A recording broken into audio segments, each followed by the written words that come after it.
I greet you in Jesus' precious name. It is just wonderful to be with you again on the program. We are sitting on the hillside, and behind me and alongside me is a huge wetland. We call it in South Africa, we call it a vlei. I know you call it all different names, a swamp, but this is the collecting place of all the water that forms the Mvoti River, which runs from here down to the Indian Ocean, which is about maybe an hour and a half's drive by motorcar. It's a beautiful summer's day, and we've got a special message for you today. Sit back with that cup of tea or that cup of coffee and listen to the Word of God. We start off in the book of Matthew chapter 24, and I'm reading verse 35. Heaven and earth will pass away, but my words will by no means pass away. Wow!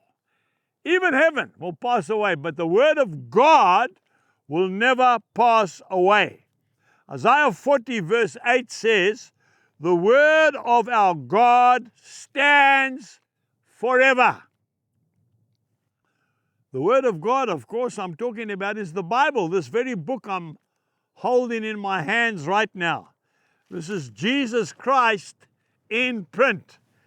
What I've put on the front of my Bible here is it is my agricultural manual.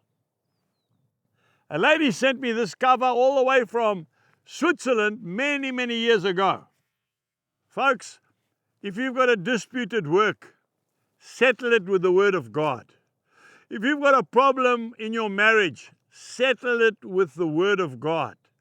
If you've got a relationship problem with your children, with your parents, settle it with the Word of God. What did Jesus do? When he was caught in the desert with the devil attacked him in the desert, how did he come against the devil? Now, he's God in flesh. Surely he could have told the devil just to push off. No, he didn't. He said, it is written, man shall not live by bread alone, but by every word that proceeds from the mouth of God. It is written, thou shalt not tempt the Lord thy God. It is written. Jesus is the Word. And he quoted the Word to the devil, and the devil left him, because the devil cannot stand against the Word of God.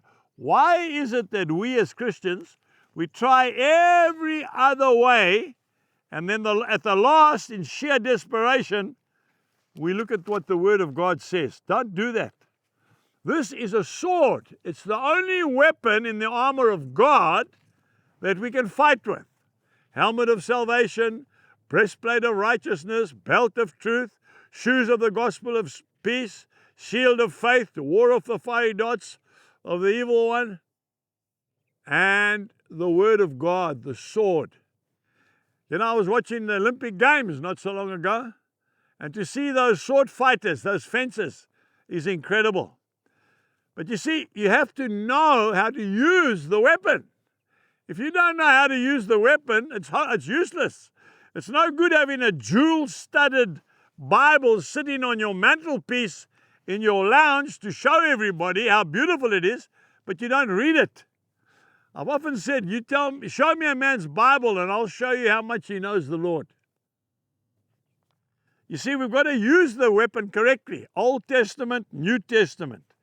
We've got to read it systematically. We've got to read it daily. We've got to read it in the first person. The Lord is Angus's shepherd, Angus shall not want. Psalm 23. Read it in the first person.